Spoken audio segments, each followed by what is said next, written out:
இந்திய வம்சாவளியைச் சேர்ந்த 26 வயது இளைஞரான சுசீர் பாலாஜி செயற்கை நுண்ணறிவு பெரு நிறுவனமான ஓபன் ஏஐயில் பணியாற்றியவர். சான் பிரான்சிஸ்கோவின் புக்கானன் தெருவில் உள்ள அடுக்குமாடி குடியிருப்பில் கடந்த நவம்பர் 26ஆம் தேதி இறந்த நிலையில் அவரது உடல் கண்டெடுக்கப்பட்டுள்ளது.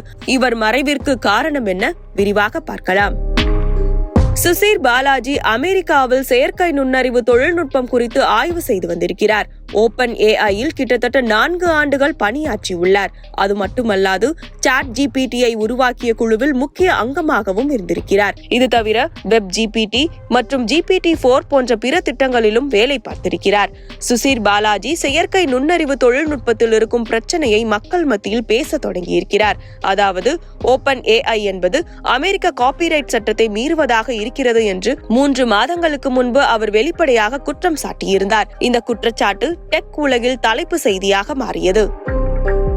இந்த விவகாரம் குறித்து சுருக்கமாக சொல்ல வேண்டும் என்றால், ஓபன் ஏஐ நாம் கேட்கும் கேள்விகளுக்கு பதில் அளிக்கிறது. அந்த பதில் எங்கிருந்து பெறப்படுகிறது என்றால் பெரும்பாலும் ஆய்வு முடிவுகளிலிருந்து கிடைக்கிறது. எனவே இந்த ஆய்வை செய்தவரிடம் காசு கொடுத்து அந்த முடிவுகளை வாங்க வேண்டும். ஆனால் ஓபன் ஏஐ இதை செய்யவில்லை என்பதுதான் குற்றச்சாட்டு.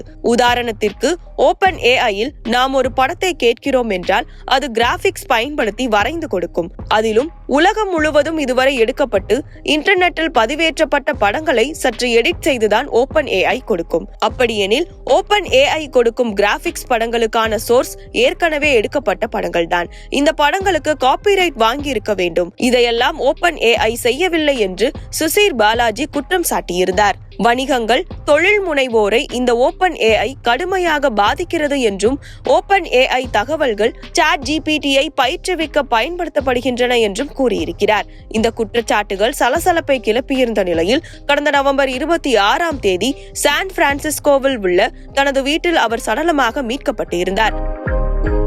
இவரது மரணம் குறித்து போலீசார் விசாரணை நடத்தி வந்த நிலையில் அவர் தற்கொலை செய்து கொண்டதாக போலீசார் தெரிவித்துள்ளனர். இந்த மரணம் குறித்து உரிய விசாரணை மீண்டும் நடத்தப்பட வேண்டும் என அவரது குடும்பத்தினரும் நண்பர்களும் வலியுறுத்தியுள்ளனர்.